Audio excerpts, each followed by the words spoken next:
time to get green, funky, new, radical, hip as I get to the point. Lyrics and lies to joint. Lyrics and lies, Money Green, Shayz on the mic. We are right up in here, ready, set, pack. Hey! Ready, set, pack. Y'all know nothing about that. He is reading my shirt, y'all. He Sherry is said reading she's my packing shirt. underneath her shirt. So fellas, she's telling the truth. She's packing something mighty powerful underneath that shirt. I'm just packing heat. Double cannons. Double missile launchers. Anyway. So dumb, Joe. Oh my goodness. So what's going on, Shayz? What's going on? You know what's going on. Money Green up in here. So I had a book release a couple of weeks ago. Mm-hmm. My book, being a young lady, Karen Cream's released a novel titled Erotic Liberations. And it's available on Amazon. Erotic Liberations. You can look up Money Green. My bad, you look up Marlon Green. Mm-hmm. And Shayz missed the book release. My feelings are so hurt. But it's all good. We're going to have another one just for her and a few other people that missed it. But that's what I got to say. That's my intro. Well, I have questions. And rock this funky joint. What are your questions? One is a question and one is a statement. Lay it on me. The statement is, because I am your sidekick, Shayz on the mic, you should have made sure. Now my sidekick, partner in crime. Partner in crime, you should have made sure I was at the book release. Even though you put it on Facebook, I get a personal invitation. I don't get no Facebook mess. I get share it. I get Shayz on the mic. You need to be at this release, at this place, at this time, on time, like you did for your play. You made sure I best to be at that play, and I was there. That's true. Your partner in crime, that's a criminal that needs to go to church more. That's right, because you slipped on that one. Because you slipped. My lust for you slipped on that. Yolanda Adams and my roommate, my Christian roommate, not rubbing off on me enough. Right. So I should have been there. I should not have missed that. Should have been there. You should have sent me a personal text. You are right. I should have. I'm really shocked that you didn't do that. You're right. I should have. And second of all, how did the book release do? Oh, it was cool. It was cool. There weren't 1,000 people there. I need to have one that has like 3,000 people show up. But you need to have more book release. I want to let y'all know that Money Green is very, very, very, very talented. I sure is. So talented. Yes, I'm is. We was in high school, and he has blossomed into this great writer, playwright. I mean, you're going to see so much from him in the near future. So look out for Money Green. Yeah, he's a Mr. Jokester on the lyrics and lies. I mean, serious on lyrics and lies. But he has a serious side, and he is a great I beg your pardon. writer. I'm very serious on this show. Sometimes it sounds like jokes. So please stay tuned, and because I want Money Green to always represent and talk about himself and with the new things that's coming on and coming down the pipeline for him. And I have other books available, such as Get Money and Butter. Money. Yeah, Get Money's out, Butter is out. The Great Adventures of Little Marvin is out. That's a kid's book. And my book, Making Love in the Rain, will be out soon. And don't let me get into Get Money, because I've read it a long time ago. I'm waiting for yeah, part 2 should have been out. Erotic Liberations is a new one. Unsung, Christopher Williams. Mister, I talk to myself because there is someone to talk to. And promises. And I'm going to tell you something.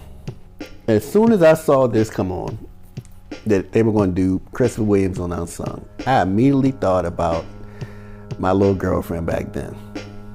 Because she loves some Christopher Williams. If she could have exchanged me for Christopher Williams, she would have been the happiest woman in the world. I'm serious. When we little teenagers, she like, look, you get your little Urkel ass into that machine and come out as Stefan, aka Christopher Williams, and I will be happy. She wants you to be light skinned and everything. She wanted me to have the hair. I wish I had the voice, because the brother can sing his ass off. Yeah, he can sing. So Christopher Williams on Unsung. How do you feel about Christopher Williams? Because I don't know if you're a fan. I don't know if you're a loose fan. I don't know if you just have a little bit of respect, but you don't really care. I like Christopher Williams. I mean, I liked him when he had his little small part in New Jack City. Damn, you just jumped all the way up to New Jack City. I'm just pointing right that past out. The music. I'm pointing it out. You like the cow that jumped over the moon. No, I'm just making that small point. Okay. And I liked him when he came on the scene. I thought he was nice and sexy. He was, like that, broad shoulders. I liked that he wasn't skinny. I liked that he was, So you trying to say Bobby Brown was too skinny for you? No, I love me some Bobby Brown. They're around the same time. Let's not get that twisted. Okay. Okay, I don't have a I don't have a feeling between light or dark skin. I say skinny. No one say anything about complexion. It's all about, because that was the thing too, because he was a light skinned brother who could sing. But we don't do colorism here. I know, but that's what it was said at Unsung. You said skinny. Unsung this colorism. You say you glad Christopher Williams. Yeah, I like that he was a thick guy. I like that he wasn't skinny. That's all. And Bobby Brown was skinny. So you said you like Bobby Brown. Hold on. Brown. You said you like Bobby Brown so much that you would overlook his skinniness. Yes. All right, that's all. You act like somebody attacking you. I'm not attacking. We're not talking about Bobby Brown right now. We're talking. Then why'd you bring him up? Williams. You brought him up. Oh. I did yeah. not. I did bring him up, didn't I? You did. Okay. Okay. Christopher Williams. Yes. And he had that nice baritone voice. Put you in the thought process of Teddy Pendergraft. Turn him off. He put you in that mind frame, when you heard him sing. He was a little less rough and a little less deep than Teddy. Teddy was deeper and rougher. Right, but he put you in that, So he had a little smoothness to him. He had a little bit of smoothness to him that made him slightly not as... Yeah, as Teddy is. But he had a real silky voice to him. He was, wasn't what you would think would come out of his... If you look at him, you wouldn't think that voice comes out of his body. So when you heard him, I was like, oh, okay, Christopher. So you thought he would sound like Al B. Shore? What's up with that? You got me on the hold. Am I dope on the rope? Nope. That was so cheesy, but it was so hot at the time. But if you listen to that now, you're like, dang, Al B. Shore, that was cheesy. Let you run all over me? Zero. On the strength. On the strength. That was a term back then. We young. We 13, 14, 15. On the strength. You say on the strength. That's when you really mean something. Real. Like it's true. Strong. Like right now you would say 100 or 100. Right. 100. And over the years it went to On My Mama. And went to all types of things. On the strength. On the strength. That's On My Mama. Get out on your own, girl. Yeah. But anyway. Yeah. And they were buddies too. They were friends. But then too, they was getting them mixed up. But anyway. I liked when Christopher Williams getting mixed up by white people. Black people ain't mixed them up. But go ahead. Yeah, but one had eyebrows, one didn't. Correct. My bad. One had eyebrows, one had an eyebrow. Yeah, connection. Mm-hmm. There you go. But yeah, I like Christopher Williams. I was really shocked that he had an Unsung. I wondered what happened to him. Like, what happened to? What do you mean you were shocked that he had an Unsung? I was shocked that they did an Unsung. You know how sometimes you don't think about people until the Unsung comes out. You be like, oh yeah, what happened to that dude? I gotta check this out. I gotta see what happened to Christopher Williams. So I thought his Unsung was interesting. So he wasn't even on your radar. He was not. He wasn't on my radar until it came up, and then it's like, oh yeah, let me check this out. I remember him. Yeah, I remember him. So he came out with the first one was I Talk to Myself. That was the first one? I think that was the first one because they was trying to get that Bobby Brown feel with him. Okay. Like My Prerogative. So they was trying to get I never knew that it was a play on that. Mm-hmm. But when they said it, they pretty much sound identical. Yeah, when you listen to it, the music. But one was done by Teddy Riley. Yeah. I'm gonna tell you something cool about Teddy Riley. He didn't sweat that kind of stuff because he could have sued him. He could have really sued him. You know how Marvin Gaye's estate sued Pharrell and Robin Thicke. Yes. But and they sued that little, what's that guy with the red hair? He did Shape of You. Shape of You. I don't know who that is. He had the red hair. The white guy? Yeah. I don't know. Simply Red? No, he's new. He does that song "Shape of You." It was real popular. I don't know, but he shouldn't be in Christopher Williams' thing. No, what I was trying to make a reference to is that they was suing. The estate? Yeah, and Marvin Gaye's estate? They sued him for a song that they felt sounded like a Marvin Gaye. Are they gonna win? Him. Does it sound I'm like not sure if they won that or not, but they went after him too. Because I roll with Marvin. That's my favorite singer. But, so Christopher Williams, and like I said, Teddy Riley's cool because he, get on him about that because that song sounds just like My Prerogative. Now they play and then did the lyrics off of it too. And they said they did their thing and they were having fun, and he came out with Promises. I thought that one was first. That's a really sweet song. Promises. So it's basically saying that men don't keeping their promises, or men need to keep their promises, or. Well, I think too that song came during a time when he had some relationships that I didn't even know he. Stacey Dash. I knew about that because they had a kid. Yeah, but I could see why he went crazy. Yes, because she's a piece of work. Yeah, back then everybody thought that Christopher messed that up. How he messed up with Stacey Dash? She was in Mo Money with Damon Wayans and stuff. Crazy people thought, people like, how Christopher messed that up? But she is a trip. Yeah, she crazy. And we know that now. Yeah. She had some kids after the kid with him. But yeah, so they have a kid together. So that's his first. Is that his first kid or a second kid?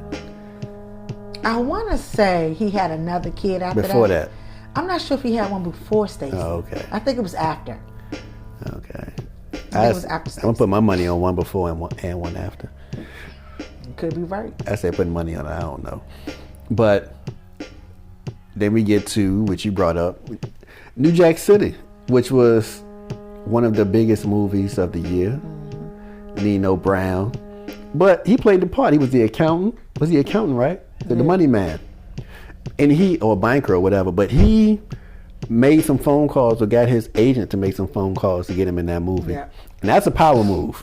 You know what I'm saying? That's real good. And I like how the manager put it out there to the company. You know what I'm saying? She didn't say he's the best actor, or you need a singer on your movie, or he can do this. She said no. Women love him, and if you put him in this movie, more women are going to go see your movie. Right. Which was tight. And then people didn't know about Wesley back then. He wasn't a big star. He wasn't even a star, even though he had done some movies. Another big movie that year was King of New York, one of my favorite movies, and Wesley Snipes played a good guy in there. And he didn't get a lot of fanfare and a lot of notoriety about that. Yeah, but when that movie, New Jack City, Ice-T really got the most. Well, he was a star. He was supposed to be the star. Right. But Wesley took over with that role. He took the role, but I still think Ice-T. Oh, he held his own? Held his own. Yeah. He held his own. I'm just saying that was Wesley's breakout role. That was his breakout role. Especially when he stabbed him in the hand. Because even he stabbed. But he stabbed Christopher Williams. Right. And what was the pretty, you know what he said? A pretty mother. Yeah. So that was the line right there. And them two knew each other growing up. Wesley Snipes and Christopher Williams when they were kids, 10, 11, 12, 13 years old. So all this stuff ties it together, but that's interesting. But that was his first real acting role, and he got into a major role. So that was tight. That was good. That was tight. And then, he changed labels, too. Having label issues. Yeah, he was having label issues, and then he switched. He was I can't remember the first label he was with, and then he switched to Uptown. All these labels are confusing. Then he went to Uptown label. You remember the big fallout was when the MTV Unplugged. Okay, so before the fallout, did he have any major hits with Uptown? He was the only major. He was about to have major hits on Uptown. I think they did 2 songs, but they hadn't came out yet. And the MTV Unplugged was going to be his kind of big reveal. Okay. Coming out of going into Uptown now. Can he put the arms on the ladies? Yeah, and then he did I think 2 songs, but then he really did Teddy Pendergrass song. Right. Come On and Go With Me. Right. And he paid homage to him. And they said he did a great job. Is that the one he did? Come Go With Me?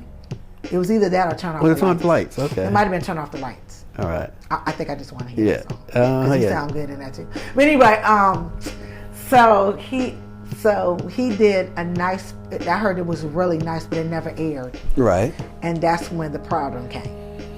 Because he thought that the label Had something to do shut with the it. song down. And it wasn't the label. It was MTV. Just did not play that, just didn't air that. Right. But he tore up the whole office. Right. Like a kid. Like a kid, and through the couch, through the window, and he did Andre Harrell's office, and then the guy over Andre Harrell's office, and he didn't want to talk about it. He didn't want, he didn't want to hear nothing. He didn't want to listen to nobody. He was upset. So basically, he ransacked the office of his label and rang up a bill by destroying all that stuff. And they looked out for him. They said, "Okay, you want to be out that fast? There's an easy way to part ways with. Since you want to do that, all right, bye. You on your own." So then he started doing his other songs that he came out on another label, and I cannot think of what label that was. But I think only one took off, and that was Every Little Thing You Do. Yeah, that took off. And he did his thing on that. They had a good time in that video. Had some nice one, whatever. And then I think he had beef with that label too, and then or they cut him or something. Because labels were quick to drop you back then. Oh yeah, if you didn't make the top 25 or whatever. Nah, they want you to make top. Some of these they want you to make top 5. Yeah, or something. you can't make, if you haven't cracked it. Then if 3 of these songs did not crack nothing, then we dropping you. We want hits, and with it's wild because if you were behind this album, then you know all the songs that are on it. So if you know they aren't hits before they're released, then don't get mad that they're not hits after the album is released. So they knew what was on that album. They knew what was okay and what was just blah. Well, sometimes what you think is a hit might not be a hit to the listeners, but you don't know that till it goes out there. Nah, some people know. Well, yeah, that's true, but I wish I would have heard more songs on that album. That's the song that you just mentioned is the only one I heard off of that album. So I don't even know what else could have been on that album. What else sounded good, because they didn't like release any more songs off of that. That was just it. You gotta get the album. You ain't get the album yet? Nope. You gonna stream it? I'm good. You're not gonna? What you mean you good? You're not gonna stream it? Maybe I think about it. So I can hear what else was on it. Yeah, you wasn't a big fan. But then after that kind of fizzled out, and him and Stacey Dash was in and out. Oh, they broke up by that point. He started talking to Holly. I didn't even know him and Holly Berry. I knew him and Holly Berry. I forgot about that. Yeah, I just forgot. I knew about that one. Yeah, he was there doing the Holly thing. I think he thought that was going to go somewhere until some other things came out about Holly that didn't have anything to do with him, but they linked it to him. Like what? The infamous somebody domestically abused her, and people thought it was Christopher Williams. Yeah. So back then, Halle Berry was dating Christopher Williams, Wesley Snipes, and David Justice. David Justice played with the Atlanta Braves, and he ended up getting traded or something. But it was those 3 men, and they said one of them abused her, and everybody was trying to figure out which one did it. And it was sort of messed up, and I'm surprised they brought it up, but everybody pointed the finger at Christopher Williams, and he said he let it ride, but after a while people kept saying it and it kept gaining momentum. He came out and said it wasn't me, it was Wesley. And that was kind of messed up. But he said nobody, like she never came forward and said it wasn't me, so he felt like he had to defend himself. But he could have just said it wasn't me. That's true. And left it alone. It wasn't me.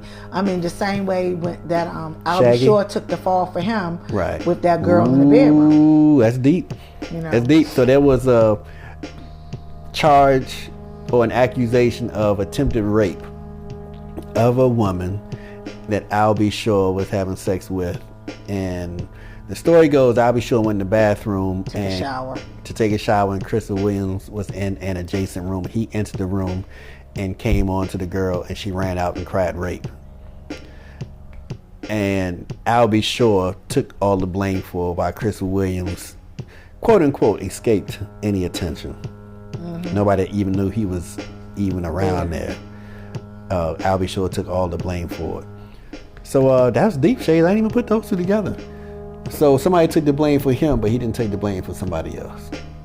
And both of them are damaging. Right. And to be honest, he didn't have to take the blame. All he had to do was say it wasn't me. He didn't have to out anybody. He just all he had to do was say it wasn't me. I'd never hit a woman. Like Shabba. I'd never hit a woman. I mean, I'm Christopher Williams. I mean, I love women. It wasn't me. You know, I didn't do that. I wouldn't hit Hallie. You all ask Hallie, she would tell you the same. Don't ask Stacey Dash, because she would lie and say I beat her ass all the time. Christopher was the man. He was the masculine man in the early to mid 90s. He was the masculine one. A lot of other ones were fun. Like Bobby Brown was fun. So yeah, they were masculine, but they weren't super masculine. They were just fun masculine. A lot of energy, a lot of bravado, a lot of hop, a lot of dance, a lot of just party with a lot of sexual overtones. But Christopher came in mature around the same age, but he had a very mature image. So you wouldn't catch him doing a lot of things that you would see them doing. You know what I'm saying? If you did, it was like a mature thing to it, where he looked like your big brother as opposed to somebody you will probably run around with. You know what I'm saying? But yeah, y'all women loved him, and the voice remains. He can still sing. You know, and he started doing plays, and he's doing plays. I think he said he's about to release another album. But hopefully he looks a little different, but he's still Christopher Williams. Oh my goodness! Hopefully he's having fun. You know what? I ain't messing with you. Right now, we're having an episode where Shayz is turning into Money Green, and Money Green is turning into Shayz. So I'm being very conservative. All I'm saying is some stuff was missing out of the Unsung that they did not want to talk about, like they do other Unsungs. Some things to me were missing. Like what? All I'm just saying that. All I'm gonna say is there is a significant difference. I know we all age and we all look different. Oh Lord! But it's significant, and nobody wanted to really talk about the elephant in the room. Whatever you're talking about, is that something that they would talk about? And you saw them talk about this topic on other Unsungs. Yep. And I think they didn't want to say it. Are you sure? I'm sure. You not gonna mention it? I'm gonna leave it there. Okay, and mention it after the show goes off. All I'm gonna say is, I don't know what you're talking about. All I'm gonna say is some stuff was going on. Oh, that's nothing. Some drugs. That's all I'm gonna say. Weed? You think he smoked a little weed? I think he was doing something harder than that. It could have been drinking. He could be a drinker. Something. Okay, you think Christopher Williams is under the influence of something? He was. During taping or just during his career? During his career. Yeah, we used to hear that a lot. We used to hear that he was high a lot. Yeah, so he was doing something. And having a good time. And I think he bought into a lot of his... I think he's one of the entertainers that thought it would last forever and thought that the spotlight would always show on him or shine on him. But somebody like me, like I was saying about Drew Hill and Jazz, if you know your history, because before Unsung came out, because Unsung, I think, is a great vehicle to show people what and what not to do in the music industry and business in general, but for the entertainment business. Before Unsung, you still had the spotlight shine on certain groups and certain individuals, and then you see them disappear and you never hear from them again. And that goes from people like Al Green, groups like the Spinners, over and over again. Jermaine Jackson, you see people who had #1 hits and then they're replaced a year or so later by new entertainers. Then Rick James comes along. Rick James was the biggest thing on the planet. They said Rick James was like, and this is what somebody said in one of his documentaries or something, they said he was like King Kong with a guitar as far as power. You know what I'm saying? It's like he took over the entire city. Rick James! Yeah, they say he took over the entire city. They say you give him a guitar and he just gonna funk everything up. And they say, you know, you don't hear about Rick James, all you hear about is Prince. and you hear about Michael Jackson. Then you hear about Keith Sweat. Then Al B. Shore comes in, Al B. Shore phase. So all these people come and go. Once you get in that door and you getting all this fame and attention, something in your mind should say, this is not going to last forever. Let me look out for people. Let me collect as much money as I can. And let me be as great of a person as I can be. Because one of these days, all the blessings may not shine down on me as far as entertainment goes. Anything can happen. And I think Christopher Williams is one of those people who said, nah, I'm always going to be a star. Or this is just me. People love me. This is how, it's just like that. But people are doing other things too. Like since you pointed out, I'll be sure. He might not be singing anymore, but I think he's still producing, and now he's on 102.3 at night. No, I'm just saying, but that's different from the stage. Oh yeah, I get. But I think sometimes people know when their time is up too. Like, you know what, I did a good run with this. No, that's different than what I'm saying. So and all respect to Al B. Shore, and he still sings too. But it's different to say, "Dag, my time is up." Dag. That's different from when you're sort of in the middle of it. Before your ending, you can see your ending, and you feel the need to destroy offices and think you just invincible, that you're not right, and you're so important, and nothing is going to happen to your career. Everything is going to keep coming your way, and your money is going to keep coming in, and all these opportunities, and more hit records, more hit songs are going to keep coming. I think he was one of those, and I think he was saying he did talk about it a little bit, how he felt this and that, and some people just think it's not going to dry up, and then it dried up. But another hit we didn't talk about is All I See. That was one of his late, yes. So All I See and Every Little Thing, I think those was his two last hits. Mm-hmm. All I see. But yeah, my girlfriend was crazy about him. Yo. No, she ain't listening. But yeah, Yo loves some Christopher Williams. She might be listening to one of our episodes. As soon as I saw that he was going to be on there, I thought about her. I said, I wonder if I know she's going crazy. And I would have loved to talk to her afterwards or watch it with her or something, because she would drive me she would get on my nerves, some damn Christopher Williams. Christopher Williams can do this, Christopher Williams can do that, Christopher did, ooh, he's so bad, he did it. Money Green. Oh, she lucky you reminiscing a lot there. She lucky I wasn't insecure. I mean, insecurity would have choked somebody. I was smooth like that. I ain't trouble. I'm a lover Lucky. too. Yeah, I'm a lover. So. Well, I mean, you got the girl Christopher Williams, didn't he? Might have got her afterwards. And they had plenty of shows and all kinds of stuff. We want to thank everybody for tuning in to another Lyrics and Lies. And she had to worry about me with back when I used to like Toni Braxton and a girl from Total, Keisha from Total, and Vogue. She had to deal with me, so. And please check out Unsung if you haven't. They got a few more episodes coming up. Hopefully I can check them out. Don't say who they are. I'm not going to say who they are. Thank you. All I'm saying is there are a few more coming out. We got about 3 more coming out. Unsungs on TV One. On Sundays. And don't tell me at 10 o'clock. Don't tell me if they're on there, but they still need to do an Unsung on LTD and an Unsung on the SOS band.